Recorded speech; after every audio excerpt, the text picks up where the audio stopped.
Could you just try to share a little bit of your view and some of the nuances of all the threads you think that are feeding into really impact being so important?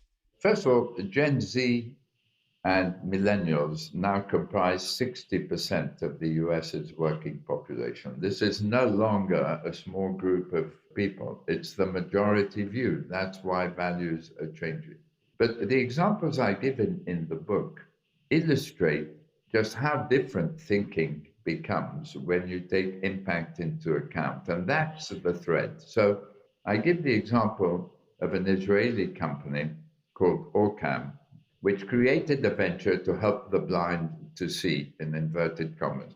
A pair of spectacles that you put on, and it has a memory stick-like device which whispers into your ear the page of the book you're reading in beautifully read, can even translate for you, recognizes 300 people who've been recognized before.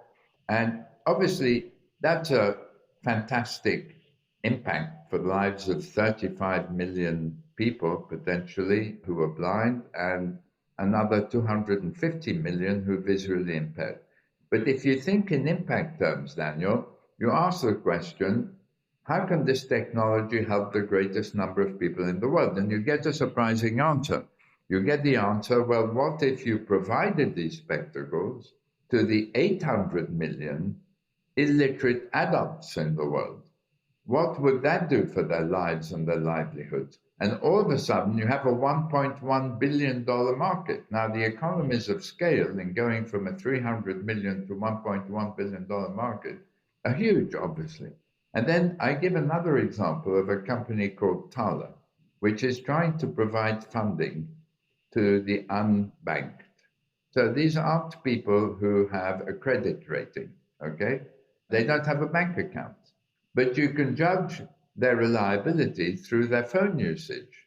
And Atala has managed to acquire a large number of users with a very low number of bad loans.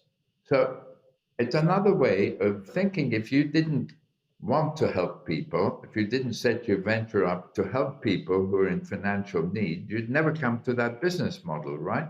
And I think what's really interesting is that the combination of the three forces I talked about is revolutionizing fields like education. Now, all of a sudden, because education can be provided digitally, you're seeing new models arise where the education is paid for after the student has got into a job and started to earn money.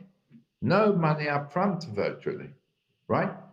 And so you're finding brilliant entrepreneurs across the world imagining these new models which bring solutions to the big problems we face. And when you have an inspiring mission, in my experience, you attract the best talent to do it. And so I believe that investing in impact VC or impact private equity or in ESG with impact measurement is going to deliver better returns than ignoring impact.